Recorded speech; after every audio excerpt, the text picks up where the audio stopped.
दोस्तों, daily news India 1.0 में आपका बहुत-बहुत स्वागत है। दोस्तों, पिछले 1-2 हफ्तों में एक चीज़ बड़ी क्लियर हो गई है कि मोदी जी ने अब ट्रंप को ठुकराना शुरू कर दिया है और तुरंत से चीन और रूस की गोद में जाके बैठना शुरू कर दिया है। अब साहब ये उलझ गए हैं। ये अब शी जिनपिंग और ट्रंप के बीच में उलझ गया भारत को। सवाल अब ये पैदा होता है कि क्या आप जो कर रहे हो सही कर रहे हो, या फिर कहीं ऐसा तो नहीं कि आप कुल्हाड़ी पे जाके पैर मार रहे हो।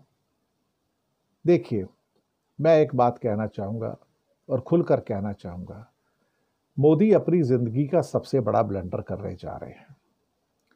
अमेरिका को धता बताकर, अमेरिका को अल्टीमेटम देके और अमेरिका से ये कह के कि तूने सीज़ फायर नहीं कराया और हम तेरे सामने झुकेंगे नहीं, हम तेरे दबाव में नहीं आएंगे, भारत ना कभी झुका ना झुकेगा।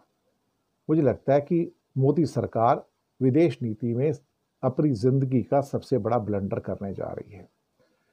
देखिए, हमारी जो पूरी की पूरी सो कॉल्ड जितना भी हमारा देश का एक किस्म से कहा जाए इकॉनमी है, उस इकॉनमी का करीब 45% हमारा विदेश व्यापार है।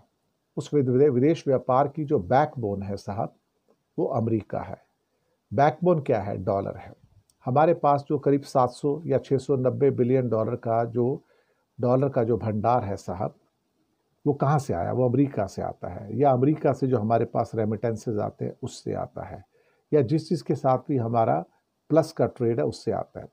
चाइना के साथ तो माइनस का ट्रेड है, 125 बिलियन डॉलर का माल आता है, 15 बिलियन का जाता है, तो हमें तो करीब करीब 100-110 बिलियन डॉलर तो चाइना को हर साल एक्स्ट्रा देने पड़ते हैं ना। रूस से 67 बिलियन डॉलर का माल आता है और सिर्फ 5 बिलियन डॉलर का माल जाता है, तो हमको उसके ऊपर के 60-62 बिलियन डॉलर तो डॉलर में देने पड़ते हैं ना उनको।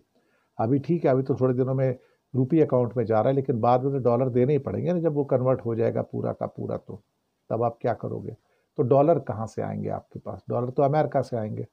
अब मोदी जी धता बता रहे हैं कि हाँ, हम झुकेंगे नहीं, हम रुकेंगे नहीं, हम तुम्हारे सामने सर नहीं टेकेंगे। मुझे लगता है कि हम 87 बिलियन डॉलर के गुड्स के अंदर तो हम एक किस्म से कहा जाए सुसाइड कर ही रहे हैं। बाकी जो हमारा 200 बिलियन डॉलर का सर्विसेज का एक्सपोर्ट है, उसमें 100 बिलियन डॉलर से ऊपर का एक्सपोर्ट तो सिर्फ और सिर्फ हमारे सॉफ्टवेयर का है। तो आप सोच सकते हो कि हमारा कितना बड़ा नुकसान हो जाएगा। वहीं से हमको पैसा आता है, वहीं से हमको डॉलर आता है, वहीं से हमको रेमिटेंसेज आती है, वहीं से हमको सब कुछ आता है, वही हमारा स्टे है। डॉलर के बिना हम जिंदा नहीं रह सकते, और हमारी अभी इतनी ऐसी हालत नहीं है कि दुनिया का कोई भी देश डॉलर के बिना जिंदा रह सके। इवन चाइना भी जिंदा नहीं रह सकता है, मैं आपको सच बता दूं। ऊपर से इंडिया ने 232 बिलियन डॉलर अमेरिका के वॉर्ड्स में इंडिया के पड़े हुए हैं, इंडिया के पास नहीं है। तो साहब, आप अमेरिका से भिड़कर आप कुल्हाड़ी पे जाके पैर मार रहे हो, और आप सोचते हो कि मैं चीन और रूस की गोद में जाके बैठ जाऊंगा तो मैं सुखी हो जाऊंगा और मैं ट्रंप को धमकी दे दूंगा। माफ़ कीजिएगा, आप धमकी तो दे दोगे, लेकिन भारत के लोगों की जो ज़िंदगी है वो इतनी गुर्बत में चली जाएगी, ऐसे हमारे हालात हो जाएंगे कि जिसका कोई हिसाब नहीं है। मुझे लगता है कि चीज़ें जो हैं हमारे लिए बहुत डिफ़िकल्ट होने जा रही हैं, और अमेरिका से उलझने का मतलब, जब वहाँ पे बाइडेन हो या वहाँ पे सो कॉल्ड ट्रंप हो या कोई और प्रेसिडेंट आए, कोई फ़र्क नहीं पड़ता उससे। दरअसल बिना अमेरिका के हम रह नहीं सकते। हम एक बार को कहा जाए तो शायद हम रूस के बिना रह जाएंगे, तेल के बिना कहीं और से ले लेंगे, लेकिन हम अमेरिका के बिना नहीं रह सकते। इसलिए भारत उससे ज़्यादा टकराने की कोशिश ना करे, ब्लंडर ना करे।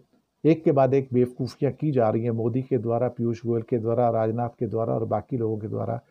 अगर ये अपने आप को रोक लेंगे तो ज़्यादा अच्छा है। अदरवाइज़ सबसे बड़ी ऐतिहासिक गलती मोदी सरकार करने जा रही है, और उसका खामियाजा हमारी आने वाली जनरेशन्स भुगतेंगी। शुक्रिया आपका।